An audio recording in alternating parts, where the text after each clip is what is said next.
আমার আল্লাহ ওই দলটার সঙ্গে ওই ইমানদারদের সঙ্গে দুনিয়ার ময়দানে চুক্তিবদ্ধ হতে চায়, তাদের দ্বারা এই জন্য আল্লাহর দ্বীন কায়েম করাতে চায়।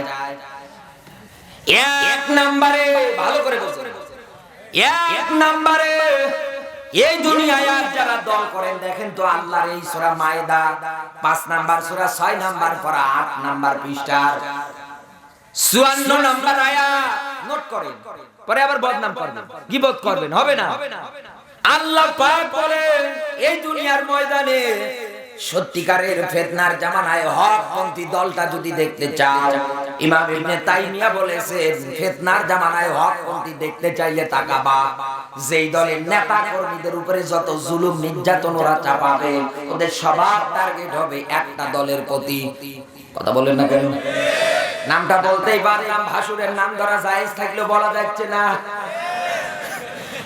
আমি আপনাকে আকার ইঙ্গিতে ইশারায় বুঝিয়ে দিচ্ছি, এক নম্বরে ওই দলের কর্মসূচির মধ্যে হয়ে যাবে তারা আল্লাহর সঙ্গে চুক্তিবদ্ধ হয়ে যাবে। এরপর পরে তাদের কর্মসূচির মধ্যে দেখবেন আল্লাহ পাক বলেন ইউহিব্বুহু ওয়া ইউহিব্বুনাহু। এখানে যারা জ্ঞানী লোক বসে আছেন তাদের কিন্তু আর বোঝার বাকি নেই, তারা মালিককে ভালোবাসবে, আমার আল্লাহ তাদের ভালোবাসবে। এবার আর একটা আয়াত বলি, আল্লাহকে এই দুনিয়ার ময়দানে তারা যে ভালোবাসবে আমার আল্লাহ তাদের এবার কাজ দিচ্ছেন। আল্লাহ পাক বলেন এই দুনিয়ার ময়দানে আমার রাস্তায় তারা সংগ্রাম করবে, লড়াই করবে, একেবারে সারিবদ্ধ প্রাচীরের মতো দাঁড়িয়ে যাবে, একে অপরের হাতে হাত রেখে দাঁড়িয়ে যাবে। তাদের একটাই চাওয়া, আমরা আল্লাহর ভালোবাসা পেতে চাই, এই জমিনে যেন আল্লাহর দ্বীন কায়েম হয়ে যায়। তারা সারিবদ্ধ প্রাচীরের মতো দাঁড়িয়ে যখন এই দুনিয়ার ময়দানে ইসলামকে বিজয় করার জন্য স্লোগান দেবে, আল্লাহ ঘোষণা দিয়েছে কান্নাহুম বুনিয়ানুম মারসুস। আমার আল্লাহ পাক বলেন এদেরকে আমি আল্লাহ ভালোবাসি।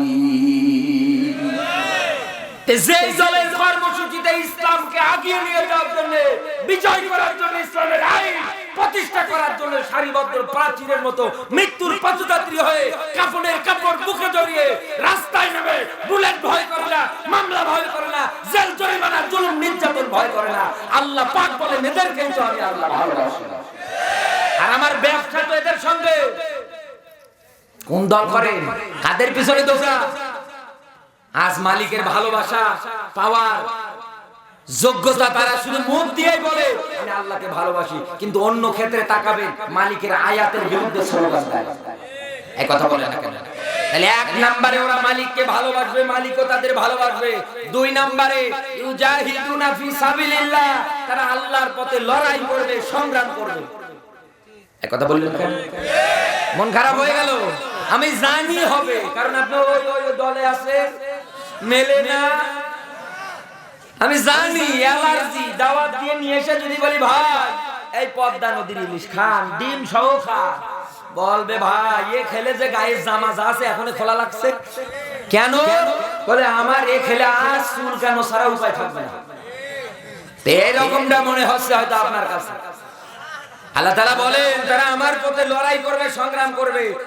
তিন নম্বরে তারা এই দুনিয়ায় কাফের বেঈমানদের প্রতি কঠোর হবে, আর মুমিন মুত্তাকি দুনিয়ায় ঈমানদার যারা হবে তাদের প্রতি নরম হবে। এখন এই কঠোর বলতে কি বোঝে? তাদের দেখবে আর মেরে ফেলবে না, না, তাদের অনুষ্ঠানগুলোর প্রতি তারা কঠোর হবে। তারা তাদের অনুষ্ঠান পালন করুক, অসুবিধা নেই, লাইক রাহাফুদ্দিন যার যার ধর্ম সে পালন করুক। কিন্তু এই দেশে মুসলমানের ঘরে জন্ম নিয়ে আমার নিজের মাহফিল বন্ধ করেছে অক্টোবরের 25 তারিখ পূজার দোহাই দিয়ে। এই কথা বলে না কেন? আমরা কি মারামারি করতাম, হট্টগোল করতাম? না, বন্ধ করে দিল। সর্বশেষ এই দুনিয়ায় কোনদিন এই দলের কর্মীরা, এই দলটা কোনদিন কারো সমালোচনাকে পরোয়া করবে না। তাদের ধান্দা সামনের দিকে এগিয়ে যাব আমরা, বিজয় যিনি করবে তিনি কে? আরো জোরে বলেন কে? বিশ্বনবীর প্রতি দরুদ, মানবতার মুক্তির মডেল, মানবতার মহান আদর্শ, মানবতার শিক্ষক নবী কুল শিরোমণি মুহাম্মদুর রাসূলুল্লাহ সাল্লাল্লাহু আলাইহি ওয়াসাল্লাম। জবান সেরে কোরআনের সোনালী আয়াত আমার সঙ্গে পড়ে না। আউযু বিল্লাহি মিনাশ শাইতানির রাজিম। বিসমিল্লাহির রহমানির রহিম।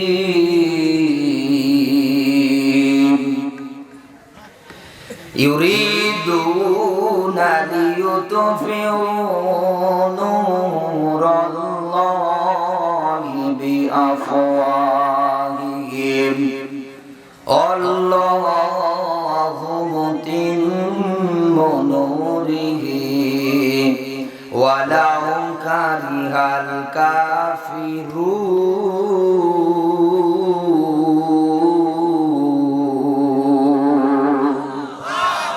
আগামীকালকে কেউ যদি জিজ্ঞাসা করে বলবেন আলোচনার সাবজেক্ট ছিল আল্লাহর জমিনে আল্লাহর দিন বিজয়ের আন্দোলন। মনে থাকবে তো কিভাবে আল্লাহর জমিনে আল্লাহর দিন বিজয়ের আন্দোলন করা যায়, করলে লাভ কি আর না করলে ক্ষতি কি? মনে থাকবে? মনে থাকবে? এইবার আসেন বিজয়ের আয়াত। আল্লাহ পাক ডাক দিচ্ছেন এই দুনিয়ার ময়দানে কাফের বেঈমান যারা হবে তারা চাইবে মুখের ফুৎকার দিয়ে ইসলামের আলো কোরআনের আলো নিভিয়ে দেবে। এখন আমি আপনার বিবেকের কাছে প্রশ্ন রাখতে চাই, এই আয়াত তো জন্মের পর থেকে আপনি শুনে আসতেছিলেন, আমি এবার আপনাকে নতুন করে একটু গবেষণা করে বলছি, যেহেতু কোরআন হচ্ছে গবেষণা করার বিষয়। আফালা ইয়াতাদাব্বারুনাল কোরআন, কি হলো তোমাদের, কেন তোমরা কোরআন নিয়ে গবেষণা করো না? আল্লাহ পাক বলেন ওরা চাইবে, ওরা কারা? এই দুনিয়ার ময়দানে যারা কাফের মুখের ফু দিয়ে ইসলামের আলো কোরআনের আলোটাকে নিভিয়ে দেবে, বন্ধ করে দিতে চাইবে। এখন আমি প্রশ্ন রাখতে চাই, মালিক যে ব্যাখ্যা করেছে ব্যাখ্যা কি ভুল? আরো জোরে বলেন না। আল্লাহ পাক বলেন আমি আমার বান্দাদের জন্য একেবারে সহজ করে কোরআন নাযিল করেছি। আসো কি কেউ আমার এই কোরআন থেকে শিক্ষা গ্রহণ করবা? তাহলে এবার আমরা যাই তো একটু গভীরের ভিতরে চলে যাই। এই দুনিয়ার ময়দানে মুখের ফু দিয়ে সর্বোচ্চ আপনি নেভাতে পারবেন, একটা মোমবাতিতে আগুন লাগিয়ে দিলে যতটুকু জ্বলবে, মুখের ফু দেবেন দেখবেন নিভে যাবে। কথা বলে না কেন? এরপরে মোমবাতি মুখের ফু দিয়ে আপনি নেভাতে পারবেন। এই যে লাইট গুলো জ্বলছে, এবার আসেন তো আপনি মুখের ফু দিয়ে নেভান তো দেখছি আমি, পারেন কিনা? ইসলাম তো একটা লাইট, কোরআন তো একটা লাইট, সুইচ কার হাতে? আরো জোরে বলেন ইসলাম ও আল্লাহ, কোরআন ও আল্লাহ। আল্লাহ পাক বলেন কোরআন নাযিল করেছে আমি, হেফাজতের দায়িত্ব আমি নিয়েছি।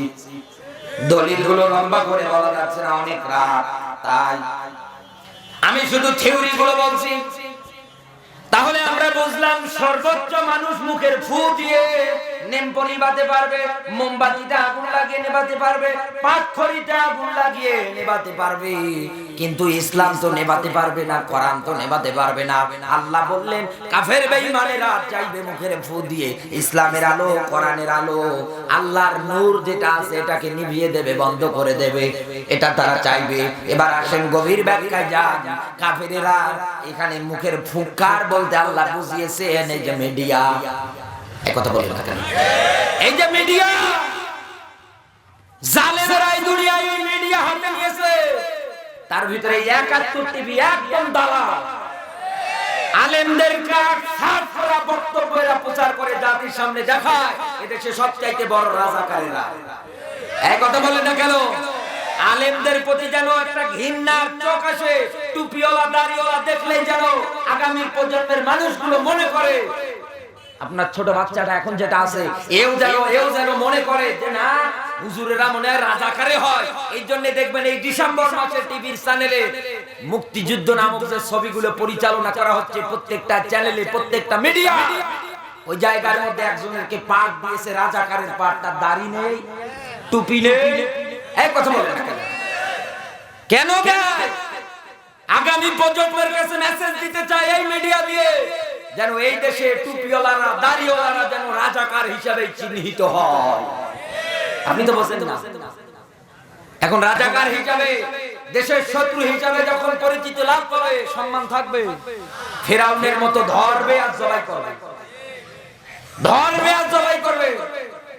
তাহলে আপনি মিলা, তারা হাতে নিয়েছে মিডিয়া, এইভাবে ইসলাম ধ্বংস করে। এরপরে আল্লাহ কলম বানিয়েছে, তারা কলম ধরেছে হাতে, ইসলামের বিরুদ্ধে কলম ধরে একাধারে তারা লিখতেছে ইসলাম এবং কোরআন এবং হাদিসের বিরুদ্ধে, আলেমদের বিরুদ্ধে উল্টা পাল্টা লিখছে কলম দিয়ে। এই কলম আজকে তাদের হাতে। আজ কত কোরআনের পাখিগুলো কারাগারে, কি অপরাধ, মিথ্যা মামলা যা দিয়েছে এই কলম দিয়ে। এই কথা বলে না কেন? এই কলম দিয়ে, এই কলম আজকে তারা হাতে নিয়েছে। কিন্তু হলিউড মিডিয়া সাংবাদিকরা যারা উল্টা পাল্টা লিখে আলেমদের কালার করতে চায়, ইসলামী আন্দোলন কোরআনের পাখিদেরকে কালার করতে চায়, আল্লাহ পাক বলেন ওরা এইভাবেই চাইবে। এরপরে গবেষণা করে এই জমিন তারা দখলে নিয়েছে কেন? আপনাকে আল্লাহ আয়াত বলে দেয়নি ইন্নী জাইলুন ফিল আরদি খলিফা? আয়াত ভুলে গেলে চলবে না। কোরআনের আয়াত চলাকালীন অবস্থায় কোন মানুষ যদি বলে হুজুর এত বলে আর কি পারা যায়, কোরআন বলছে হাবিতত আমালুহু, মতির জীবনের যা ভালো আমল ছিল মুহূর্তের মধ্যে আল্লাহ নষ্ট করে দেয়। মুহূর্তের মধ্যে কাফের বেঈমানেরা মুখের ফু দিয়ে এই জমিনটা দখল করবে তারা। আর কাফের বেঈমানদের ক্ষেত্রে আল্লাহ এই জমিনটাকে উল্লেখ করেছেন মাকড়সা দিয়ে। মাকড়সা, আনকাবুত, মাকড়সারা যেমন জাল বনে, দেখবেন যে ওর জাল কি স্থায়ী, একটু বাতাস আসলেই গড়বড় হয়ে যায়, ছিঁড়ে ছুটে কোথায় চলে যায় বলা যায় না। আল্লাহ পাক বলেন এই দুনিয়ায় কাফেররা যতই জমিন দখল করুক, তুই একবার উঠে দাঁড়া, একবার তুই আমার নামে তাকবীর দে, দেখ এই দেশের যারা পাঁচটা ইসলাম বিদ্বেষী কোরআন বিদ্বেষী আছে, পালানোর রাস্তা খুঁজে পাবে না। কিন্তু আমরা আজকে এই জমিন ছেড়ে দিয়েছি। জমিন ছেড়ে দিয়ে কেউ জট বাবা হয়েছি, মাজার তৈরি করে কি ব্যবসা গো, জমজমাট ব্যবসা। সিলেটের শাহজালাল মাজারে গিয়ে আমি যেটা দেখেছি, জমজমাট ব্যবসা চলে। শাহজালাল তো একজন হক্কানি পীর ছিল, একজন হক্কানি মানুষ ছিল, আল্লাহওয়ালা একজন মানুষ ছিল। তার মাজারটাকে আজকে কি বানিয়েছে নিজের চোখে দেখা। সুনামগঞ্জে মাহফিল আমার, ওর পাশ দিয়ে যাব, ড্রাইভার সহ আমার আমিনুল ভাই সহ আমি গেলাম ওই মাজারে। দেখি পদে পদে ওই জায়গার মধ্যে জটলা বাবারা, আইরে মজগো, দেখলে ভয় লাগে, গায়ের কাছে যাওয়া যায় না, এইভাবে হাত নিয়ে দাঁড়িয়ে আছে। তার মানে আপনি যাবেন, ওদের কিছু দেবেন, ওরা কি করবে? ওই টাকা দিয়ে হাতে গাঞ্জা ডলবে আর টানবে। এরপরে মাজার সামনে গিয়ে সেজদায় পড়ে আছে, সেজদা দিচ্ছে মাজারে। একটা লোক, সে মনে হয় কোথাও চাকরি করে, অফিসার মানুষ, আমারে বলছে দেখেন তো হুজুরের মাথা ঠিক আছে। অসজুদু ওয়াক্তারিব আয়াতটা বলেই ফেললেন যে নিকটবর্তী যদি মালিকের হতে চাও সেজদা করো কাকে? কিছু যদি চাইতেও হয় সেজদা হবে কাকে? আল্লাহকে সেজদা হবে। কিন্তু লোকটা কইল ওখানে তো আর বলা যায় না। এবার আমিনুল ভাই সহ, আমি সহ, উনি সহ যখন আমাকে এদিক নিয়ে আসলাম, ভাই এ কি করলে? ওরে খোদা, শেষ ওখানে থাকা তো দূরে থাক, বাবার মুরিদ যারা আছে, ওই আছে হাতে যারা ডলে, ওরা ফতোয়া দেয়, এক সেকেন্ড থাকতে দেবে না, একটা সেকেন্ড থাকতে পারবেন না আপনি আর ওই জায়গায়। বলে কাফের বেঈমানেরা এই দুনিয়ার ময়দানে, এই জমিনগুলোতে শিরক বেদাতের আখড়া তৈরি করবে, যে শিরকের ব্যাপারে আল্লাহ পাক বলেন ইন্না শিরক লা যুলমুন আযীম, নিশ্চয় শিরক হচ্ছে সবচেয়ে বড় জুলুম। খবরদার এই ধারের কাছে যাওয়া যাবে না। আজ আমরা জমিন ছেড়ে দিয়েছি, আজ আমাদের ছেলেগুলোর কাছে আমরা কোরআনের জ্ঞান উঠিয়ে দিতে পারি না। লা তাজআলু বুয়ুতান মাকাবির, ঘরগুলোরে কবর বানানোর না নির্দেশ দিয়েছে বিশ্বনবী মুহাম্মদ রাসূলুল্লাহ। আর সেই ঘরগুলোতে আমরা কবর, আমাদের ঘরগুলোতে এখন চলে সিনেমা, এখন চলে টেলিভিশন, বউ সারা বোঝাই না, বউ থাকবেই না। দিন তো আপনি নিজে ধ্বংস করছেন। এই কথা বলেন না কেন? দিন তো আপনি নিজে ধ্বংস করছেন। এইরকম করে যত তথ্য টেনে নিয়ে আসবেন তত নতুন নতুন কথা বের হবে। আমি 18 তারিখে যে বাউকুলা নাকি কোনে আসবো ভাই, বাউইকুলা আসবো, আপনাদের দাওয়াত দিয়ে গেলাম, আসবেন। এখন অনেক রাত, প্রায় 1টা বেজে গিয়েছে, ফজরের নামাজ আছে, আমাকে আবার যেতে হবে সেই টাঙ্গাইল জামালপুর। আমি একটু অসুস্থ শারীরিকভাবে, ওইভাবে ঘুম হয় না, প্রত্যেকদিন মাহফিল করলে ঘুম হয় না। আমরা ছোট মানুষ, আরো কত দাবরানি গো, কত জায়গায় কত দাবরানি দেয়। যাক, আল্লাহর কাছে দোয়া চাই, আল্লাহ যেন আমাকে হেফাজত করে। তাহলে এই দুনিয়ায় কাফের বেঈমান যারা আছে তারা চাইবে এইভাবে বিদায় করতে, আল্লাহ পাক বলেন ওরা পারবে না। আল্লাহু মুতিম্মু নূরিহি ওয়ালাউ কারিহাল কাফিরুন, কাফেরেরা চাইবে মুখের ফুদি ইসলামের আলো কোরআনের আলো নিভাতে। আল্লাহ পাক বলেন আমি কসম করছি এই জমিনে আমার নূর আমার আলো আমি জ্বালাবো, তুই পারলে আকাশ, পারলে আকাশ। কারণ আল্লাহ ভালো করে জানে। আল্লাহ আয়াত নাযিল করেছে, আল্লাহ জানে না? কি হুজুর জানে না? খুলিকাল ইনসানা যায়িফা, আল্লাহ কি জানে না? তুই তো একেবারে দুর্বল। তোকে এখনই যদি পাতলা পায়খানা দেয় তুই তো বউয়ের সামনে দরজায় গিয়ে ডাক দেব মা, এই কথা বল। তুই তো তোর বউকে মা ডাকবি, তুই তো একেবারে দুর্বল। এখন এই টাইফয়েড জ্বর হলে, এখন এই একটা বড় রোগ হলে তোর তো দিশা পাওয়া যাবে না, আর তুই বিদায় করবি ইসলাম আর কোরআন। এ পাগল ছাগল বিশ্বাস করে? এ মানায় কোনদিন? মানায় না। এর জন্য আল্লাহর জমিনে আল্লাহর দ্বীন কায়েম করবে, কেউ আটকাতে পারবে? কেউ আটকাতে পারবে? আমরা কামলা দেব, রাজি আছি তো? আল্লাহ যেন কবুল করে, বলেন আমিন। এখন যারা আমি এই কথাগুলো বলাতে আমার কথায় যারা রাগ করেছেন, মন খারাপ করেছেন, মনে কষ্ট পেয়েছেন, হ্যাঁ হুজুর আপনি আমাকে গালালেন, ভাই ভাই আমি হাত জোর করে বলছি আপনি আমার কথাগুলো একটু শুনবেন। এই ভাই মিডিয়ায় রেকর্ড করেছে, হয়তো কালকে ইন্টারনেটে ছেড়ে দেবে, ওখান থেকে ডাউনলোড করে নামিয়ে আপনি আমার কথাগুলো শুনবেন আর গভীর মনোযোগ দিয়ে চিন্তা করবেন। আপনি যে দল করেন, আপনি যে সংগঠন করেন, আপনি যেটাই করেন না কেন, আল্লাহর ইসলাম আর কোরআন যদি না থাকে ভাই, দুনিয়ার এই 60 বছরের জিন্দেগিটা বিফলে চলে যাবে। কিয়ামতের দিন জাহান্নাম সামনে দেখবেন আর বলবেন আল্লাহ কোনতো তুরাবা, আজকে যদি মাটি হয়ে যেতাম, সূরা ফাজরের শেষের আয়াত, বলবেন আল্লাহ এ কি করলাম, আজকে যদি আমি মাটি হয়ে যেতাম। একটা মানুষ কত পরিমাণ আযাব দেখলে পরে বলবে আল্লাহ আমি যদি মাটি হয়ে যেতাম। এই জাতিদেরকে এত কায়দা ইমাম সাহেবেরা বোঝায়, মসজিদের মাদ্রাসার খতিবেরা মুফতি ভাইরা কত সুন্দর করে ব্যাখ্যা বিশ্লেষণ করে বোঝায়, কানে ঢোকে না, তাদের কথা শ্রবণ করার ইচ্ছাই হয় না। আরো মসজিদগুলোতে কোরআনের আইন আয়াত বাদ দিয়ে বেঈমানদেরকে দায়িত্ব দেওয়া হয়। যেখানে আল্লাহ আয়াত বললেন মান আমানা বিল্লাহ, লাগবে ঈমানদার, আখিরাতের প্রতি ভয় লাগবে, ওর বিশ্বাসে নেই আখিরাত একদিন হবে। ও ঘোষণা দিচ্ছে আনছিন নাথিং, দেয় কোন কারণে? ওই যে টাকা আছে, দিতে পারবে মামু, মাথায় যাদের তেল আছে সবাই হাত দেয়, যার মাথায় তেল নেই কেউ হাত দেয় না। আমি আপনাদের মাঝে যতটুকুন কথা বলেছি কোরআন এবং হাদিস থেকে, আল্লাহ আমাকে আমল করবার, আপনাদেরকে আমল করবার যেন তৌফিক দান করে, বলেন আমিন। আমি মুসাফির মানুষ, দোয়া করব আপনাদের